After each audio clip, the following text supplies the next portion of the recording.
श्री शिवाय नमस्तो। महाराज, दुनिया के लोग नहीं समझते कि शंकर पर जल चढ़ाने का क्या लाभ है। शिव महापुराण कहती है, अगर एक दिन शिव महापुराण की कथा कहती है, मंगलवार को अगर शिव जी के मंदिर में, शंकर के मंदिर में जाकर एक लोटा पानी चढ़ाया जाता है तो हमारे कार्य में उन्नति होती है। कोई व्यापार नहीं चलता हो, दिक्कत आ रही हो तो हनुमान जी के दूसरे नंबर का भाई गतिमान का स्मरण करो। हनुमान जी के उल्टे पांव का सिंदूर लाकर गतिमान का नाम लेकर स्वस्तिक बना दिया जाए व्यापार वाली जगह पर, तो व्यापार अच्छा चलने लगता है। महाराज, कोई व्यक्ति पैसा खा गया, नहीं दे रहा, बहुत परेशान हो गए, मांग मांग कर दे गए, नहीं दे रहा, हाथ जोड़ लिया, पांव जोड़ लिया, सब कुछ कर लिया, नहीं दे रहा, तो हनुमान जी के तीसरे नंबर का भाई रतिमान, रतिमान, गतिमान रतिमान, रतिमान का नाम लीजिए। पीपल के पत्ते पर लाल सिंदूर से जो व्यक्ति पैसा लेकर गया उसका नाम लेकर बहते हुए पानी में अपनी कामना कर रतिमान का नाम लेकर छोड़ दीजिए। 15 दिन में रतिमान ऐसी उतावली मचाता है कि उसको हाथ जोड़कर वो खुद फोन लगाकर बोलता, भैया तेरा मैं पैसा लुटा दूंगा। रतिमान का स्मरण किया जाता है। रतिमान, ध्यान दीजिएगा, हनुमान का एक स्मरण, पंचमुखी हनुमान का एक भाव। महाराज, जैसे बहुत ज्यादा तकलीफ अगर व्यक्ति को हो गई है, बहुत कष्टमय जीवन चल रहा है, हार गए हर जगह से और तकलीफमय जीवन चल रहा है, तो पंचमुखी हनुमान का एक शिव महापुराण का और स्कंद पुराण का एक बड़ा सुंदर मंत्र है। उस मंत्र को आप सब एक बार हमारे साथ में बोलें। ओम नमो हनुमते रुद्र अवताराय सर्व शत्रु संहारणाय सर्व रोग हराय सर्व वशीकरणाय रामदूताय स्वाहा। बस इस मंत्र को हाथ में काली तिल लेकर, एक जौ लेकर और गूगल लेकर, थोड़ा सा उसमें गाय का घी डालकर, कंडे को या अग्नि को जलाकर इस मंत्र का 11 बार 21 बार जाप कर कर अपनी कामना कर कर छोड़ दीजिए। कैसा भी रोग हो, बीमारी हो, कष्ट हो, दुख हो, तकलीफ हो, 21 दिन के अंदर वो आनंद आना प्रारंभ कर देता है। महाराज, इस मंत्र, स्कंद पुराण का, शिव महापुराण का ये मंत्र मूल पंचमुखी हनुमान सुख देंगे। और एक और चीज याद रखिए महाराज, यदि कोई काम के लिए जा रहे हो, कोई व्यापार के लिए जा रहे हो या नौकरी करने के लिए जा रहे हो और लगी नहीं रही, बहुत तकलीफ पा रहे हो, सर्विस ही नहीं लग रही, बहुत कष्टमय हो गया, तो निवेदन करूंगा 5 पीपल के पत्ते पर बेसन के 5 लड्डू घर में बने हुए, गाय के घी के 5 लड्डू रख लो।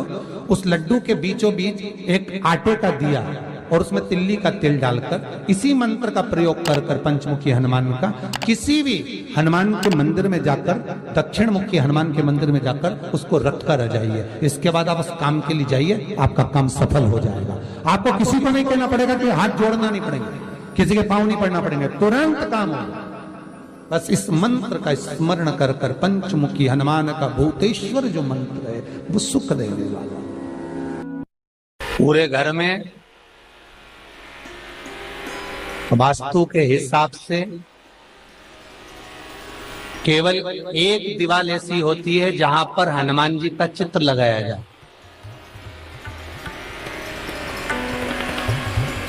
चाहे तुम पर्वत उठाने वाला चित्र लगाओ हनुमान जी का, चाहे बैठे हुए लगाओ, चाहे रामायण पढ़ने वाला लगाओ, चाहे लंका दहन करने वाला लगाओ, चाहे राम नाम जपने वाला लगाओ, चाहे लक्ष्मण को संजीवनी देने वाला लगाओ, चाहे मौन मुद्रा में लगा दो, चाहे स्तुति में लगा दो, चाहे भजन में लगा दो। हनुमान जी का कोई भी चित्र लगता है तो ना पूरब में लगेगा, ना पश्चिम में लगेगा, ना दक्षिण में लगेगा। हनुमान जी का अगर चित्र लगता है तो उत्तर की दीवार में दक्षिण को देखते हुए लगता है, केवल एक ही स्थान।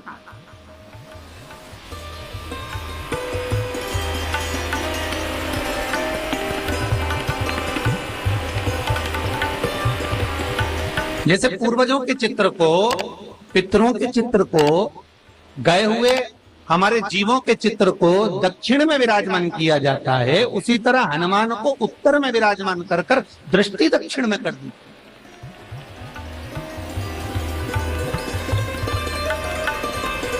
घर में हनुमान जी के जितने फोटो होते हैं उसको केवल दक्षिण दिशा में लगा, उत्तर दिशा में लगा बिठाते थे, और दक्षिण की ओर उनकी दृष्टि होना चाहिए, दक्षिण की ओर उनका मुख होना चाहिए।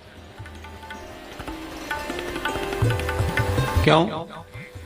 महाराज, अगर व्यक्ति के जीवन में कोई बीमारी आने वाली है, व्यक्ति के जीवन में कोई रोग आने वाला है, व्यक्ति के जीवन में अगर कोई कष्ट आने वाला है, व्यक्ति के जीवन में अगर कोई परेशानी आने वाली है, व्यक्ति के जीवन में कोई एक्सीडेंट का योग भी बनने वाला है, तो शास्त्र कहता है वो दिशा दक्षिण से ही बनता है।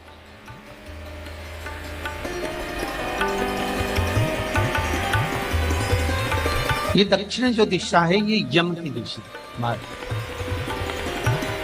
यहाँ संपूर्ण परिवार के साथ यमराज अपने आनंद में निवास करते। और जब हमारे घर में, हम ये नहीं कह रहे कि आप हनुमान जी का फोटो लगाओ, हम ये भी नहीं कह रहे, आपके घर में हो और आपने अगर विराजमान कर रखा है किसी दिशा में, तो हमारा तो निवेदन रहेगा, अभी तक आपने अगर जैसा रखा, पर एक बार दिशा बदल कर देखना कि रोग, बीमारी, कष्ट, दुख, तकलीफ में आपको लाभ मिला कि ना। हनुमान जी ने केवल दक्षिण दिशा की ओर अगर मुख कर हमने विराजमान कर दिया, फोटो ही विराजित किया। हम ये नहीं कहेंगे आपसे कि आप बाजार से फोटो खरीद के लाओ फिर लगाओ, नहीं, आपके घर में हो तो आप लगा दें, आपके घर में हो तो विराजमान।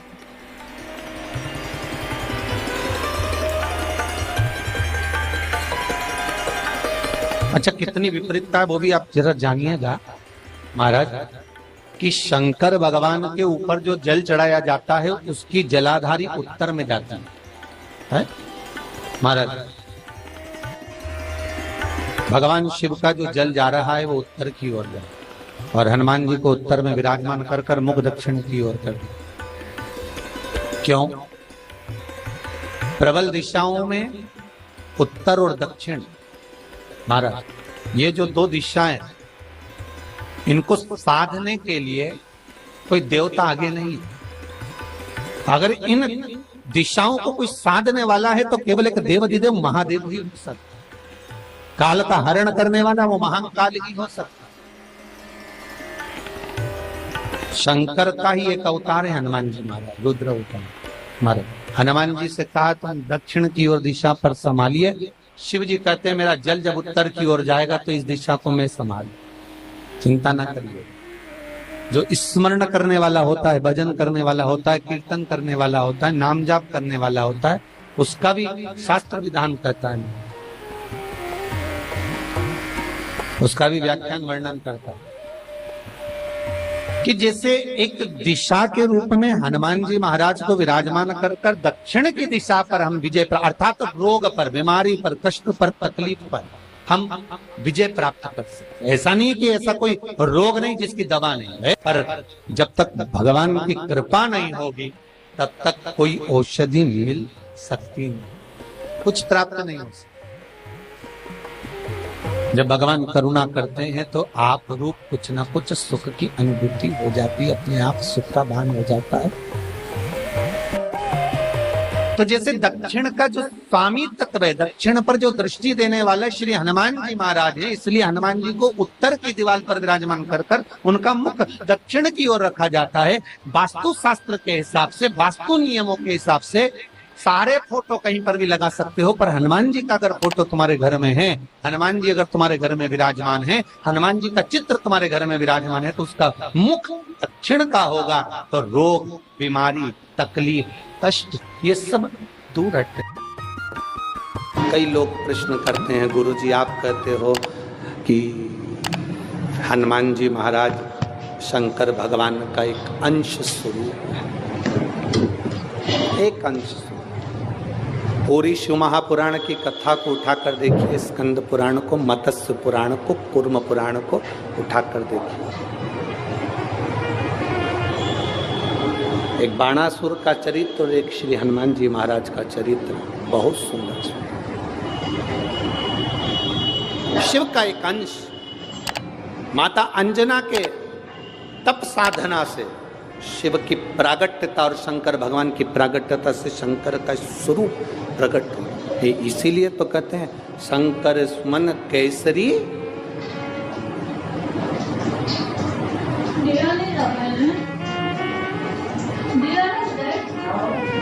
शिव का एक स्वरूप है हनुमान जी। हम तो हमेशा कहते हैं अगर आप हनुमान जी का भी दर्शन कर रहे हैं तो ये अंदाजा लगा कर रखें कि आप शंकर का दर्शन कर रहे हैं। आप शंकर का दर्शन कर रहे हैं तो ये अंदाजा लगा कर रखें कि आप हनुमान जी का दर्शन कर रहे हैं। सब एक, कोई भेद नहीं, सब एक, कोई भेद नहीं।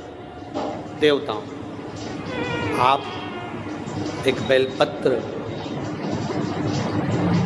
जैसे आप एक बेलपत्र कि ये दो जो पत्तियां होती हैं, जरा ध्यान देंगे, ये दो जो पत्ती नीचे की रहती है बेलपत्र, आगे का भाग एक बेलपत्र और नीचे की जो ये दो पत्तियां होती हैं, इन दो पत्तियों के ऊपर एक एक शमी पत्र। ये दो जो पत्तियां हैं, इन पत्तियों के ऊपर एक एक शमी पत्र और लाल चंदन ये रखकर कितना भी रोगीला व्यक्ति हो, रोग से ग्रसित व्यक्ति हो, जिंदगी में कितना ही दुख पड़ रहा हो, बेलपत्र की ये दोनों पत्ती जिसके ऊपर शमी पत्र रखकर, लाल चंदन रखकर श्री हनुमान जी महाराज और हनुमान जी महाराज के तीसरे नंबर के भाई श्री गतिमान जी। हनुमान जी कितने भाई हैं?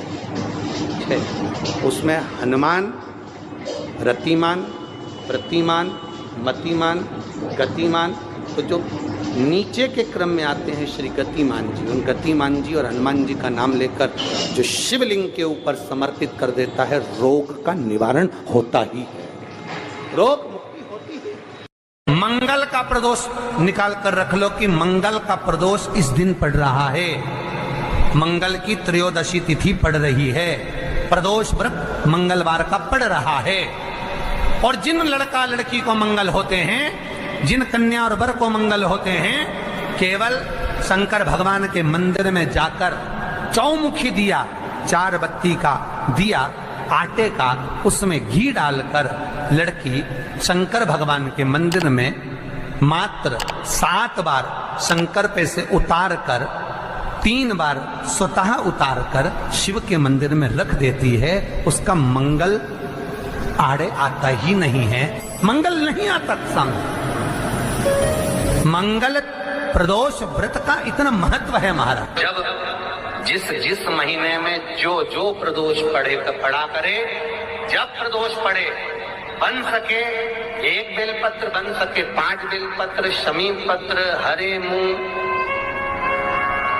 हरा मूंग, बेलपत्र, एक कलश के अंदर थोड़ा सा पानी लेकर 1 बेलपत्र, हरा मूंग, शमी पत्र डालकर और उसमें थोड़ा सा गुड़ डालकर भगवान शिव का स्मरण कर कर प्रदोष काल में, मान लो कोई काम आपका बहुत जरूरी है, बहुत दिनों से आप थक गए हैं, नहीं हो रहा, कर्जा बढ़ रहा है, धन नहीं आ रहा, व्यापार नहीं चढ़ रहा, या कोई समस्या बहुत प्रबल है, कोई एग्जाम में बैठ रहे हो नहीं हो रहा, परीक्षा भी दे दी है, रिजल्ट आने ही वाला है, तो भी प्रदोष काल में, प्रदोष के समय वो जल, मूंग, शमी पत्र और बेलपत्र और गुड़ का शंकर के शिवलिंग को समर्पित करना प्रारंभ कर दो। 2 या 3 प्रदोष करोगे, बाबा आपकी मनोकामना शीघ्र पूर्ण कर देगा। शंकर भगवान पर चढ़े हुए जल जब नीचे की ओर आता है, जिस जगह पर जल गिरता है उस जगह पर मात्र एक दुर्गा प्रदोष के दिन अपनी कामना कर कर इस शरीर के सुख के लिए शंकर भगवान के जल गिरने वाले स्थान के पास में अवधूतेश्वर महादेव के नाम से रख दी जाती है, तो जिंदगी में कभी बड़ी बीमारी नहीं आती। उसी तरह जिससे रोग को समाप्त करने के लिए दुर्वा का प्रयोग किया जाता है। कभी ऐसा योग लगे आपके जीवन में कि आप जिस व्यापार को आपने करा उस व्यापार में आपको फल नहीं मिला, फिर आपने व्यापार चेंज करा, फिर बदल कर देखा, फिर उस व्यापार को कर कर देखा, उसमें फल नहीं मिला, फिर आपने वापिस व्यापार को बदलने का विचार किया, तो हमारा निवेदन रहेगा उस व्यापार को बदलने से पहले एक काम जरूर कर देखें। 3 स्थान पर बेलपत्र को चढ़ाकर देखिएगा। अगर आपको लगे कि मैंने व्यापार बदल लिया, एक बार बदला, कई लोग ऐसे भी होते हैं जो पैसा इकट्ठा करते हैं, धन एकत्रित करते हैं और कोई व्यापार ऐसा कर लेते हैं जिस व्यापार में धन चले जाता है तो वो धन वापिस नहीं आता महाराज, वो व्यापार का धन वापिस नहीं आता। तो बड़े दुखी होता है कि भाई मेरा गया हुआ पैसा नहीं आ रहा, मैं बड़ा कष्ट में हूं, मेरा खुद का ही आ जाए ना तो मैं निहाल हो जाऊं, मेरा अपना ही नहीं आ रहा जो गया हुआ है तो मैं क्या वर्णन करूं उसको, क्या। उनके लिए भी ये प्रयोग, ये शिव विद्येश्वर संहिता का ये भाव बड़ा सुंदर है।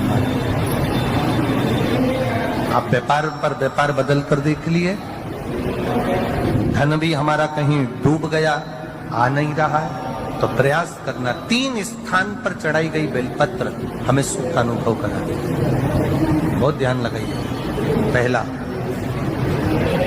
अशोक सुंदरी की जगह।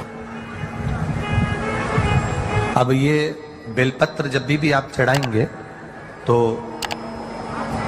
रविवार की अगर प्रदोष पड़ जाए, कौन से दिन?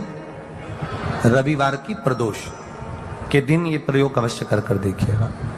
ज्यादा बार नहीं करना है, केवल एक ही बार करना, बाबा स्वयं कृपा करेगा। अपने मंदिर में, अर्थात अपने घर के पास कोई मंदिर हो, शिवालय हो, देवालय हो, जहां शंकर भगवान विराजमान हो, शिवलिंग हो, ऐसी जगह पर अवश्य करें। हमें कहीं दूर जाकर ये प्रयोग नहीं करना, अपने शिवालय, अपने जो घर के आसपास में शिवालय हो वह। एक बेलपत्र अशोक सुंदरी वाली जगह। अब उसको अशोक सुंदरी की जगह पर भी चढ़ाने का तरीका क्या है? जब हम बेलपत्र चढ़ाएंगे तो उस बेलपत्र को चढ़ाते समय आपकी जो बेलपत्र की डंडी है, वो बेलपत्र, रविवार प्रदोष के दिन का ये उपाय है महाराज। ये बेलपत्र की जो डंडी है, इस डंडी का भाग शिवलिंग की ओर होना चाहिए। ये जो डंडी है, इसका भाग अशोक सुंदरी पर जब चढ़ाएंगे तो शिवलिंग की ओर इसका भाग होगा महाराज। दूसरी, बेलपत्र को जब हम समर्पित करेंगे, जया, विषहरा, शामरीवारी, दौतली, देव, मान लो जलाधारी ऊपर नहीं है शंकर जी के, तो उसका स्मरण कर 5 कन्याओं का नाम लेकर, जया, विषहरा, शामलीवारी, दौतली, देव, इनका स्मरण कर शंकर भगवान के शिवलिंग पर बेलपत्र रखेंगे। बेलपत्र कहां रखना है? आप अगर यहां बैठे हो तो आपके विपरीत में डंडी का मुख होना चाहिए। ये बेलपत्र की जो डंडी है, इसका मुख आपके विपरीत में हो। आप यहां बैठे हो तो डंडी उधर होगी, आप इधर बैठे हो तो डंडी का मुख इधर होगा, आप उधर बैठे हो तो डंडी का मुख इधर होगा। आपके ठीक विपरीत की ओर डंडी का मुख हो। ये 2 जगह बेलपत्र समर्पित करने के बाद, तृतीय बेलपत्र शिवलिंग की जो जलाधारी है, जहां पर भगवान शंकर का शिवलिंग रखा है, वहां स्पर्श कराकर, केवल छुआना है, स्पर्श कराकर बेलपत्री के पेड़ के नीचे ही कोई